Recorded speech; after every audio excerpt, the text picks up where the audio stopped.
മനുഷ്യരാശിക്ക് ഇനിയും കണ്ടെത്താൻ കഴിയാത്ത ഒരുപാട് നിഗൂഢതകളുടെ ഒരു കലവറയാണ് ഈ പ്രകൃതി. ഇതിൻ്റെ എല്ലാവിധ സൗന്ദര്യങ്ങളും ഒരളവും കുറയാതെ വരദാനം കിട്ടിയ ഒരു കൊച്ചു ഗ്രാമമാണ് പാലക്കാട് ജില്ലയിലെ തേൻകുറിശി. ഈ തേൻകുറിശിക്കും ഇവിടുത്തെ നാട്ടുകാർക്കും ഒരുപാട് കാര്യങ്ങൾ നമ്മോട് പറയാനുണ്ട്. അവരുടെ പ്രതീക്ഷകളുടെ പൊൻപുലരികളെപ്പറ്റി, ചുട്ടുപൊള്ളുന്ന മധ്യാഹ്നങ്ങളെപ്പറ്റി, നഷ്ടസ്വപ്നങ്ങളുടെ സായാഹ്നങ്ങളെപ്പറ്റി, ഭയപ്പെടുത്തുന്ന തേൻകുറിശിയിലെ രാത്രികളെപ്പറ്റി. തേൻകുറിശിയുടെ കഥ പറയുമ്പോൾ ഒരിക്കലും ഒഴിവാക്കാൻ പറ്റാത്ത പേരാണ് ഒടിയൻ.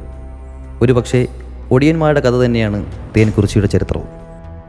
ചാത്തൻ, മാടൻ, മർദ, രക്തരക്ഷസ്, അങ്ങനെ ഒരുപാട് പേരുടെ കൂട്ടത്തിൽ നാം കേട്ട ഒരു പേരാണ് ഒടിയൻ. ശരിക്കും ആരാണ് ഒടിയൻ? ഒടിയൻ എന്ന ഒരു വ്യക്തിയല്ല, ഒരു പ്രതീകമാണ്. ഒരു വംശത്തിൻ്റെ, ചെറുത്തുനിൽപ്പിൻ്റെ, അതിജീവനത്തിൻ്റെ, പ്രതിരോധത്തിൻ്റെ, പോരാട്ടത്തിൻ്റെ പ്രതീകമാണ് ഒടിയന്മാർ. ഭൂവുടമകളുടെയും സവർണ മേധാവികളുടെയും അടിച്ചമർത്തലിനെതിരായി ഉയർന്നു വന്ന ശക്തമായ കരങ്ങളായിരുന്നു ഒടിയന്മാർ.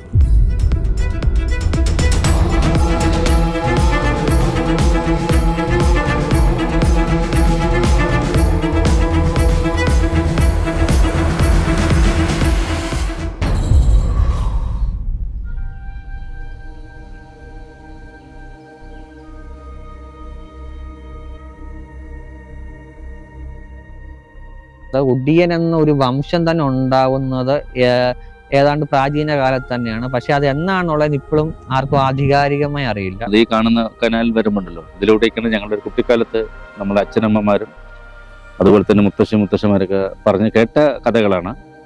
ഇങ്ങനെ രാത്രി കാലങ്ങളിൽ 7 മണി കഴിഞ്ഞാൽ പുറത്തിറങ്ങാൻ പാടില്ല, ഒടിയൻ വരും. ഞാൻ അന്ന് പേടിച്ച പേടി ഇന്നും ഉറക്കത്തിലടക്കം ചില സമയത്ത് നന്നായി നെട്ടി ഇങ്ങനെ ഇതായിട്ട് പെട്ടെന്ന് ഇവരാരെയും വിളിച്ചാൽ തന്നെ ഒരേ കത്ത് കൂട്ടി സൗണ്ട് ആക്കിയിട്ട് വിളിക്കും. അങ്ങനെ എണീറ്റ് ഒരേ സൗണ്ട് ഭയങ്കര ഇതായിട്ട് അന്നത്തെ പേടി ഇന്നും നേരെ വിട്ടിട്ടില്ല. നമ്മൾ രാത്രി ഒരു 9-9:30 ആകുന്ന സമയത്ത് ഇതില് ഓടിയൻ ഈ 3 സൗണ്ട് ഉണ്ടാക്കിയിട്ട് വരും. 3 പ്രാവശ്യം ഇങ്ങനെ സൗണ്ട് തൂങ്ങിയിട്ട് 3 പ്രാവശ്യം സൗണ്ട് ഉണ്ടാക്കിയിട്ട് വരും. പിന്നെ അതുപോലെ തന്നെ പുലർച്ചെ തിരിച്ചു വരുമ്പോഴും അതേപോലെ സൗണ്ട് ഉണ്ടാക്കിയിട്ടാണ് വരുന്നത്. ഒരു കാവലിനാണ് വരുന്നത്. അന്ന് തെങ്ങുതോട്ടിന്റെ കാവലിനൊക്കെ വരുന്ന ഓടിയനാണ്. അപ്പൊ അന്ന് കളവൊക്കെ ഉള്ള സമയല്ലേ, അപ്പൊ അവര് അതിനു വേണ്ടി കാവലിനൊക്കെ വരും. അങ്ങനെ അത് മൂരിയായിട്ട് വരും, ചിലപ്പോൾ പൂച്ചയായിട്ട് വരും, ചിലപ്പോൾ നായായിട്ട് വരും. അങ്ങനെയൊക്കെയാണ് ഓടിയന്റെ. ഒരു 4 കാലിയാവും, 4 കാലിയാവും, 20 കാലിയാവും, ഒക്കെ ആവും, പൂച്ചയാവും, ഇതൊക്കെ ആവും. പക്ഷെ അതിന് അവരെ പൂർവികത്തില് ഇപ്പോഴത്തെ ആർക്കും ഒന്നും അറിയില്ല. പക്ഷെ അത് അവരെ പൂർവികമായിട്ട് അവർ ചെയ്തുകൊണ്ടിരിക്കുന്ന കാരണമായിരുന്നു. നമ്മുടെ സ്വന്തം ബന്ധമൊന്നും അറിയില്ല. വേഷം അവര് ഈ വേഷം മാറിക്കഴിഞ്ഞാൽ പിന്നെ ആരെ നേരിട്ട് കാണുന്നോ അവരെ കൊല്ലും. പണ്ട് ഒരു ജമ്മി കുടിയാൻ സംഘർഷത്തിലൂടെയാണ് ഈ ഒടിയൻ എന്ന ഒരു സംവിധാനം തന്നെ രൂപപ്പെട്ടത് നമുക്ക് കാണാൻ. കാരണം ജമ്മിയുടെ ക്രൂര പീഡനങ്ങൾ സഹിക്കാൻ വയ്യാതെ പറയ സമുദായത്തിൽപ്പെട്ട ഒരു മധ്യവയസ്കനായ ഒരാള് തന്നെ ഇങ്ങനെ പീഡിപ്പിക്കുന്ന ജമ്മിയുടെ ഈ ക്രൂരത അവസാനിപ്പിക്കാനായിട്ട് ഒരു മൂർത്തിയെ സ്വന്തമായി മണ്ണ് കുഴച്ച് നമ്മുടെ തീച്ചൂളയിട്ട് ചുട്ടെടുത്ത മൂർത്തിയെ പിന്നീട് കരിങ്കുട്ടി എന്ന് വിളിച്ചുകൊണ്ട് ആ മൂർത്തിയെ അയാൾ നിത്യം ഉപാസിക്കുകയാണ് ചെയ്തത്. നമുക്കറിയാം, ഒരു കല്ലിനെ നിത്യം ഉപാസിച്ചാലും അതിന് ചൈതന്യം ഉണ്ടാകും. അങ്ങനെ ആ മൺരൂപത്തിന് ചൈതന്യം ഉണ്ടാകുകയും ആ മൂർത്തി ആ പറയ സമുദായത്തിൽപ്പെട്ട ആളുടെ മുന്നിൽ പ്രത്യക്ഷപ്പെടുകയും തനിക്ക് എന്താണ് വേണ്ടതെന്ന് ചോദിക്കുകയും ചെയ്തു.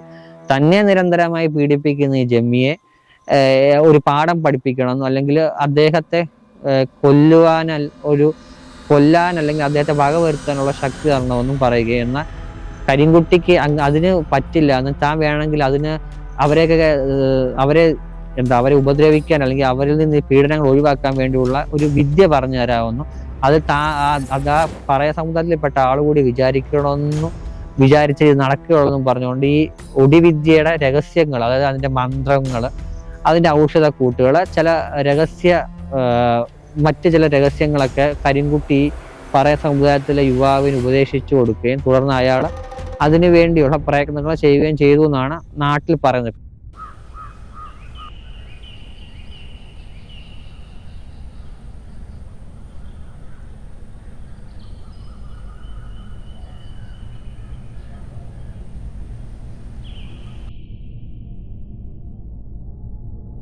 ഒടിയൻ എന്ന് പറയുമ്പോൾ നമ്മുടെ വീട്ടിൽ പറഞ്ഞ എൻ്റെ അച്ഛൻ പറഞ്ഞിട്ടുള്ള അറിവാണ്. മുത്തശ്ശിയുടെ കാലത്താണ് ആ സംഭവം. നമ്മൾ വീട്ടിലൊരു സാധനം വെച്ച് കഴിഞ്ഞാൽ അത് കാണില്ല. നമ്മൾ ഭക്ഷണം കഴിക്കാൻ പോകുമ്പോൾ അതിൽ മുടി കാര്യങ്ങളൊക്കെ ആയിട്ട് കിടക്കുന്നുണ്ടാവും. പൈസ വെച്ച് കഴിഞ്ഞാൽ പൈസ വെച്ചവിടെ കാണില്ല. പിന്നെ വാതിലിൽ രാത്രിയാകുമ്പോൾ വാതിലിൽ പുറമേ നിന്ന് മുട്ടുണ്ടാവും. നമ്മൾ പുറമേ നിന്ന് നോക്കി കഴിഞ്ഞാൽ കാണില്ല. ഒരു ദിവസം ഞാനും അമ്മയും ഏട്ടൻപിടിയില്ല, അപ്പൊ ഉണ്ടായിരുന്നില്ല. അപ്പം രാത്രി ഒരു ദിവസമല്ല 2-3 ദിവസം കുറേ ഇങ്ങനെ സൗണ്ട് കേട്ടിരുന്നു. അപ്പൊ എനിക്ക് മൂത്ത കുട്ടീന് ഗർഭമാണ്. 37-36 വയസ്സ് ഇങ്ങനെ ഇപ്പൊ മരിച്ചു വെച്ച അത്ര വർഷങ്ങളായി. അപ്പോൾ ഇങ്ങനെ ഈ സന്ധ്യ കൂടെ ഞങ്ങളുടെ ഇപ്പോഴത്തെ ഒരു സന്താണ്. ആ സന്ധ്യ കൂടെ ഇങ്ങനെ ഇങ്ങനെ ഇത് രാത്രി 1 മണി 2 മണിയാകുമ്പോൾ ഒരേ സൗണ്ടാക്കിയിട്ട് പോകും. അപ്പൊ ഞാൻ ഒരു ദിവസം എനിക്ക് അമ്മ ബാത്റൂമിൽ പോകണം പറഞ്ഞ് അമ്മ വന്നില്ല, നീ പോയിട്ട് പറഞ്ഞ് ഇതാക്കി വിട്ടു. അന്ന് ഒരേ സൗണ്ടും ഭയങ്കര ഇതായിരുന്നു. അവിടെ നിന്ന് അങ്ങനെ പേടിച്ചങ്ങനെ ബാത്റൂമിന്റെ അവിടെ തന്നെ 10 നിലവിളി കൂട്ടി കിടന്നു. എന്നിട്ട് പിന്നെ രാത്രി 2 മണിക്ക് 1 മണിക്ക് അവിടേക്കുള്ള ആൾക്കാരൊക്കെ രാത്രി നല്ല സൗണ്ട് കേട്ടിട്ട് ഓടിക്കൊണ്ട് വന്നിട്ടുണ്ടായിരുന്നു. അങ്ങനെ ഒരു ഇതായിട്ട് കുറേ ദിവസം ഇപ്പൊ പനിയൊക്കെ വന്ന് അങ്ങനെ ഇതാക്കിയിട്ടിരുന്നു. അതിന്റെ സംഭവം ശരിയായി. പിന്നെ അത് കഴിഞ്ഞും പ്രസവിച്ചു. 28 ഇത് ആകുമ്പോഴേക്കും ആ കുട്ടി മരിച്ചുപോയി, പേടിച്ച് വരച്ചിട്ട് ഇങ്ങനെ ഇതാക്കിയിട്ട്. അപ്പൊ ഞാൻ ഇതാക്കിയിട്ട് വന്നു. അപ്പൊ ഇങ്ങനെ ഇതെന്താ അതിങ്ങനെ ഇതായിട്ട് എന്താണ് വന്ന് എല്ലാവരും ഇതാക്കിയിട്ട് ഡോക്ടറൊക്കെ ചോദിച്ചിട്ടുണ്ടായിരുന്നു. അപ്പൊ ഇങ്ങനെ ഒരു പേടി കിട്ടിയിട്ടുണ്ടായിരുന്നു എനിക്ക്.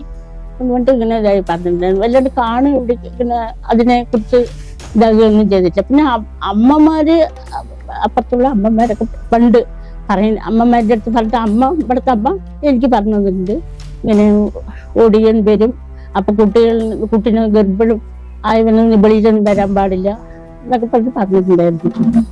അതൊന്നിങ്ങനെ കുറെ ഇങ്ങനെ ഇതാകുന്ന സമയത്ത് പിന്നെ അത് കഴിഞ്ഞിട്ട് പിന്നെ ഒന്നും കുഴപ്പം. 2ാമത്തെ കുട്ടി അങ്ങനെ ഇതായി. പിന്നെ 3ാമത്തേക്കും അതുപോലെ പോയിട്ടുണ്ടായിരുന്നു.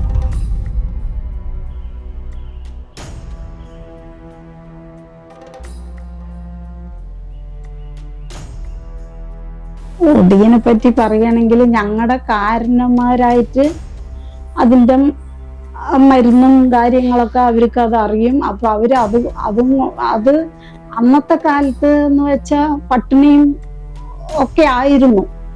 അപ്പൊ അവർക്ക് പറഞ്ഞ ഈ ഉള്ളവരുടെ അവിടുന്ന് എന്തെങ്കിലുമൊക്കെ എടുക്കണം എന്ന് വെച്ചാൽ കക്കൽ തന്നെ പരിപാടി. അപ്പൊ അതിന് പോകാൻ വേണ്ടിയിട്ട് അതിനാണ് അവര് ഈ വേഷം മാറി അങ്ങനെ പോയിട്ട് വല്ലതൊക്കെ നെല്ലാണോ അല്ലെങ്കിൽ വല്ല പച്ചക്കറിയാണോ അങ്ങനെ എന്തെങ്കിലുമൊക്കെ കൊണ്ടുവരും അവര് വേഷം മാറി. അപ്പൊ അന്ന് ഒടിയൻ വരുന്നു എന്ന് പറഞ്ഞു കഴിഞ്ഞാൽ ആൾക്കാരൊക്കെ പേടിക്കും. അന്ന് നമ്മള് കൃഷിയൊക്കെ ഉണ്ടായിരുന്നു. കൃഷിയൊക്കെയുള്ള സമയത്ത് അത് അന്ന് രാത്രി അന്ന് കന്നുകൂട്ടുകയാണ്. ഈ കന്നുകളെ കാളകളെ വെച്ചിട്ട് കന്നുകൂട്ടുകയാണ്. ആ സമയത്തേക്ക് 2 മണി ആ സമയത്തേക്കാണ് കന്ന് കൂട്ടാൻ വേണ്ടി പോകുന്നത്. അപ്പോൾ അന്ന് കാലത്തൊക്കെ ഈ തെങ്ങും തോട്ടം അങ്ങനെയൊക്കെയുള്ള അവിടെ ഈ ഒടിയനെ വിട്ടിട്ടാണ് കാവല് വെക്കുക. അപ്പൊ അവര് ഈ ഒടിയൻ അന്ന് ലൈറ്റ് വെളിച്ചൊന്നും ഇല്ലല്ലോ. അപ്പോഴാണ് ഇവര് പിന്നെ കാവലിന് വരുന്നത്. കാവലിന് വരുന്ന സമയത്ത് മൂരിയായിട്ട് വന്നു. ഇവർ കന്നുകൂട്ടാൻ പോകുകയാണല്ലോ. അപ്പൊ മൂരിയായിട്ട് വന്നപ്പോൾ ഇവർക്ക് നല്ല ധൈര്യമുണ്ട്. ഈ വയസ്സായ അന്ന് പണ്ടത്തെ ആൾക്കാർക്ക് നല്ല ധൈര്യമുണ്ട്. അപ്പൊ അവര് പോയിട്ട് ആ കാളിനെ പിടിച്ചിട്ട് വിടാ, അവർക്ക് അറിയാം കാളിനെ പിടിച്ചിട്ട് വിടാ പറഞ്ഞു. അപ്പൊ ഞങ്ങൾ കൊണ്ടുപോയതിൽ 2 കാളയുണ്ട്. അപ്പൊ ആ കാളിനെ ഒന്നിനെ മാറ്റിയിട്ട് ഈ കാളിനെ പിടിച്ചിട്ട് കന്നുകൂട്ടുന്ന സമയത്ത് നേരം വെളുത്ത് അവർക്ക് പേടിയാണ്. ഒടിയന് നേരം വെളുത്തു കഴിഞ്ഞാൽ അവർക്ക് ഭയങ്കര ഇതാണ്. അപ്പോൾ പിന്നെ അങ്ങനെ നേരം വെളുത്തു അങ്ങനെ അഴിച്ചുവിടണം പറഞ്ഞ് നിലവിളി കൂട്ടിയപ്പോൾ ഇനി ഈ പരിസരത്ത് നിന്നെ കണ്ടു കഴിഞ്ഞാൽ ഞങ്ങൾ നിന്നെ കൊല്ലും എന്ന് പറഞ്ഞിട്ട് തെറ്റു പറഞ്ഞിട്ട് പോയി ഈ ഒടിയൻ.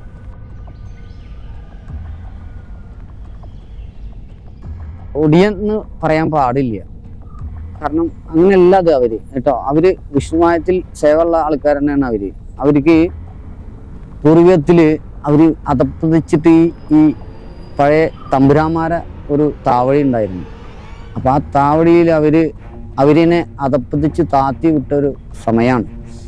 അതുകൊണ്ടാണ് അവര് ഇന്നും ഇന്നും ഇപ്പൊ സമ്പ്രദായത്തിൽ അവര് ഒടിയനോ ഒന്നുമല്ല, പക്ഷെ അവർക്കൊരു രൂപം കൊടുക്കാൻ വേണ്ടിയിട്ട് ഭഗവതിക്ക് ഭദ്രകാളിക്കും സേവ ഉണ്ടായിട്ടാണ് അവര് ഭദ്രകാളി കയറിയിട്ട് ഞങ്ങൾ കരിങ്കാളി ആയിക്കൊള്ളാന്ന് പറഞ്ഞത്. അപ്പൊ കരിങ്കാളി രാത്രിയെ കയറുള്ളൂ. അതായത് ഭഗവതിയുടെ കോപം തീരായിട്ട് കരിങ്കാളി 3 വേഷം അണിഞ്ഞ നേരത്താണ് ആ വേഷത്തിന് നിയോഗം. പാണൻ പറയണമെന്ന വിവാഹത്തിന് മാത്രമേ അത് പറ്റുള്ളൂ. അങ്ങനെ അവർക്ക് അതിന് യോഗ്യത ഉള്ളൂ.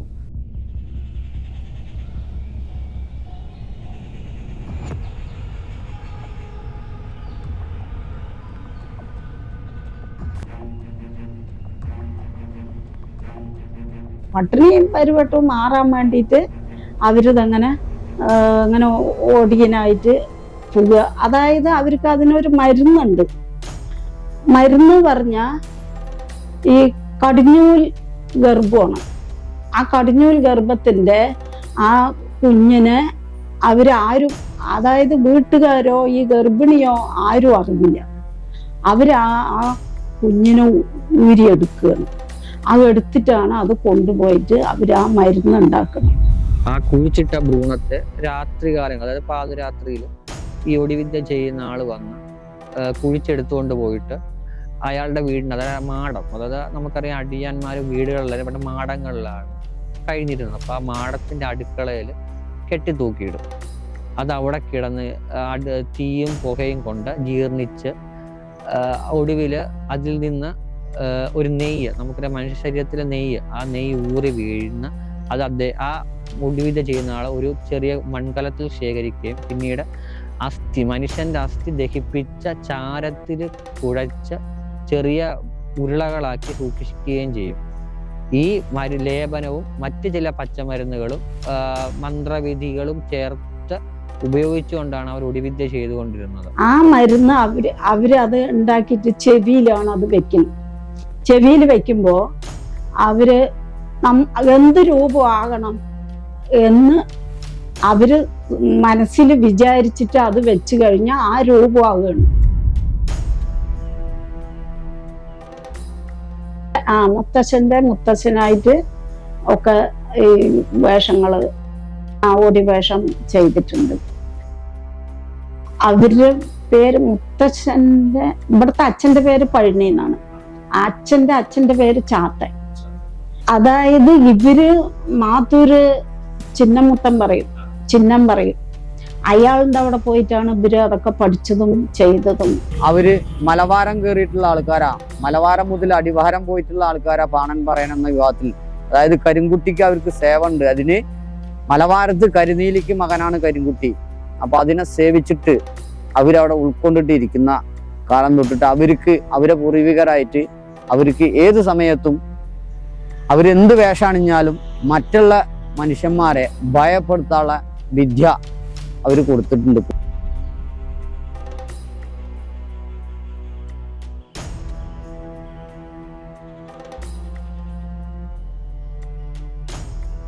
അമ്മമാര് അത് അച്ഛന്റെ അവരൊക്കെയാണ് ചെയ്തിട്ടുണ്ടാവുക. അല്ലാണ്ട് ഇവിടുത്തെ അച്ഛന്റെ അമ്മയും അവരൊന്നും ചെയ്തിട്ടില്ല. അതിന്റെ മുമ്പുള്ള തലമുറ അവരാണ് അത് ചെയ്തിരിക്കുന്നത്. ഈ ആലുമരം ദൈവത്തിന്റെ അവിടെ വന്ന് 3 തവണ അത് കത്തി സത്യം ചെയ്യാണ്. സത്യം ചെയ്തിട്ടാണ് അവർ പോകുക. അപ്പൊ എന്റെ വീട് വന്നിട്ട് പുതുപ്പെരിയാരത്താണ്.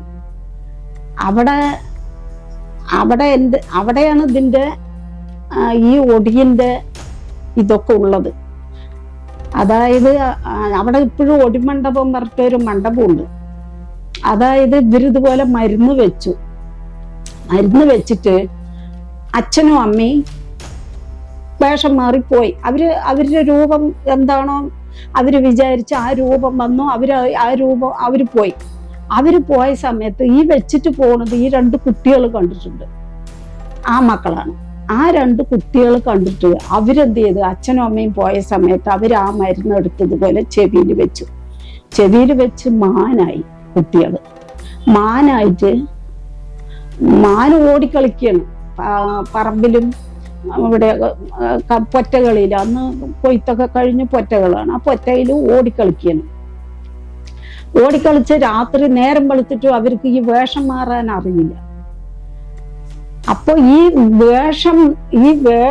വേഷം ഇട്ടിട്ട് പോകുമ്പോ ചാണക വെള്ളം കലക്കി വെക്കും അത് വീട്ടുകാര്.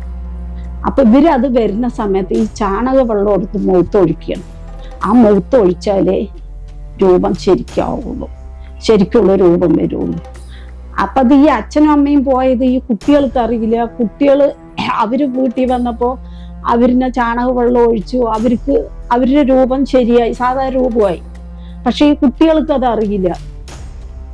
അപ്പൊ കുട്ടികൾ രാത്രി മുഴുവൻ ചാടി ചാടി കളിച്ച് കുട്ടികള് എവിടേക്കൊക്കെയോ അങ്ങോട്ട് ആ പ്രദേശം മുഴുവനും ഓടി നടന്നു. അപ്പൊ അവിടെ നാരായണൻ നായര് പറയും. അപ്പൊ അയാളിനെ കൊണ്ട് ഇവര് പോയി പറഞ്ഞിട്ട് രാത്രി തന്നെ ഈ അച്ഛനും അമ്മയും വരുമ്പോഴേക്കന്നെ രാത്രി, അല്ലെങ്കിൽ അച്ഛനും അമ്മയും വന്നു കഴിഞ്ഞാൽ അച്ഛനും അമ്മയും അതിന് വേണ്ട എന്തെങ്കിലും ചെയ്ത് ആ കുട്ടികളുടെ രൂപം ശരിക്കാക്കും. പക്ഷെ അതിനെ പറ്റിയില്ല. അപ്പോഴേക്ക് ഈ രാത്രി മാനിങ്ങനെ ഓടിയപ്പോ അന്ന് കാലത്ത് ഒടിയം പറഞ്ഞ് ഭയങ്കര പേടിയാണല്ലോ എല്ലാവർക്കും.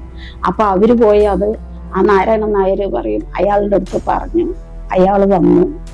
അയാള് വന്നിട്ട് തോക്ക് കൊണ്ടുവന്ന് ഇതിന് വെടിവെച്ചപ്പോഴാണ് മരിച്ചു വീഴുന്നത് 2 കുട്ടികൾ. അപ്പോ അങ്ങനെ ആയപ്പോ നിങ്ങള് ഈ പറയന്മാരാണല്ലോ ഇത് ഇങ്ങനെ ഇവിടെ ചെയ്യാൻ പാടില്ല, ഇത് ചെയ്തു കഴിഞ്ഞാൽ ഞങ്ങൾക്കൊക്കെ ഇവിടെ ജീവിക്കണം. അപ്പൊ അങ്ങനെ പറഞ്ഞിട്ട് അത് പറ്റില്ല പറഞ്ഞിട്ട് പറഞ്ഞ കാരണം പിന്നെ പോലീസ് വന്നു, ബഹളമായി. എന്നിട്ട് ഇവരെ കൂട്ടി സത്യം ചെയ്യിപ്പിച്ചു. ഇനി മേലില് ഇങ്ങനെ ഒടിയൻ്റെതായിട്ടുള്ള യാതൊരു ഇതും ഉണ്ടാവില്ല എന്ന് പറഞ്ഞ് ഇവരെ കൂട്ടി സത്യം ചെയ്യിപ്പിച്ച്, എന്നിട്ട് അവിടെ ഒടിമണ്ഡപം പറയും, അവിടെ ഒരു സ്ഥലത്ത് ഈ മരുന്നും എല്ലാം കൊണ്ടുപോയി അവിടെ കൊണ്ടുപോയി ഇട്ട് അവരതിനെ പിന്നെ ചെയ്തു. അടക്കം ചെയ്യുമ്പോൾ തന്നെ അതിനത് ചെയ്തു. അതിക്ക് ശേഷം പിന്നെ അവിടെ ഈ ഒടിയന്റെ പ്രശ്നങ്ങളൊന്നും ഇല്ല. അങ്ങനെ ഒടിയന്മാരെ കുറിച്ചുള്ള കഥകൾ തേൻകുറിശ്ശിക്കാർക്ക് പറഞ്ഞാലും തീരില്ല. ഇനിയും കാതോർത്താൽ പറഞ്ഞാലും തീരാത്ത അത്രയും കഥകൾ. പുറം ലോകം അറിയാത്ത ഒരുപാട് നിഗൂഢ രഹസ്യങ്ങൾ ഇവ ഇനിയും ഈ തേൻകുറിശ്ശിയുടെ ഭൂതകാല രാത്രികളിൽ പറയാനുണ്ടാവും.